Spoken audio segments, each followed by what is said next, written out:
Did you know that in the books, Robert Baratheon sustained heavy wounds after his showdown with Rhaegar Targaryen at the Trident? Instead of riding victorious into King's Landing to claim ownership of it in fury as it befits a Baratheon, he was forced to send his right-hand man, Lord Eddard, in his stead. When Ned Stark arrived at the city, however, he saw it in flames and screams, raging all over. Lannister soldiers were graping and pillaging anything that could walk, and Tywin Lannister's betrayal had become apparent and obvious for everyone to witness.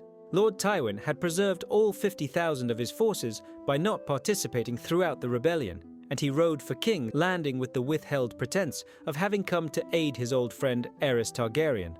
But the Mad King was not mad when it came to judging Tywin's character. He had denied them entrance, and there was nothing Tywin can do. After all, even Lord Stannis himself failed to take the city, so you might as well be certain on the difficulty of its conquest. However, the traitor Pycelle, who had played the role of a loyal retainer too well, managed to convince Aerys Targaryen into letting Tywin into the city, and that's when the horror began. It didn't take long for Aerys to comprehend what were to happen. Some say his madness stopped there, while others say it tenfolded, and he decided that he would rather burn this whole city instead of letting his enemies rule it in his stead. You want to be kings? Then you can be kings of charred bones and ashes, was what Jaime heard him in the throne room as Mad Aerys uttered madly while staring at the ceiling and scratching his scalp from stress until blood was dripping in his stead. Jaime decided that it was now or never.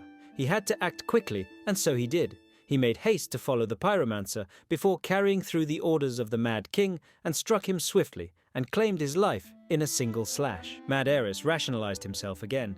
He understood what would follow, so he turned his back on Jaime and began to run, but Jaime was quicker. He had only been amongst the quickest ever since his youth. He thrust his sword behind the Mad King's throat and saw him die like the pathetic man that he was.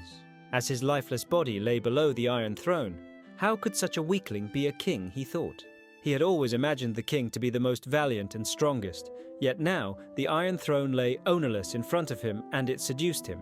He sat there in majesty with his feet laying atop the Mad King's skull, but at that moment, time started to flow again and Jaime panicked. He had indeed deserved it, and he had even ordered him to kill his own father, but he was still a king's guard and had dishonored himself forever by committing this kingslaying. He needed to get out quickly and blame it on Lannister soldiers before it was too late, but thousands of them barged in. The soldiers barging in the throne room could not be counted. They kept pouring in like water on a pierced-through boat, and the more they entered, the more shocked they became at the scene in front of them. Even though Lannister soldiers were never counted amongst the honourable combatants, even they knew that what Jaime had done was irredeemable. Although Aerys Targaryen had met a well-deserved fate, his mistakes would continue to hunt his family members and turn into a grim reaper that would claim their lives. Under the orders of Lord Tywin, the biggest scumbags under him, such as Gregor Clegane and Amory Lorch, went after Rhaegar's wife and children. Sir Gregor Clegane, who was pretty young at the time and had ironically been knighted by Rhaegar himself, entered onto his son's chambers and grabbed the boy by his tiny head before continuing to bash his head to the floor until he was fully covered with his blood and brains. And without having the decency to even remove his remains, he went and forced himself on his mother, Princess Elia Martell of Dorne.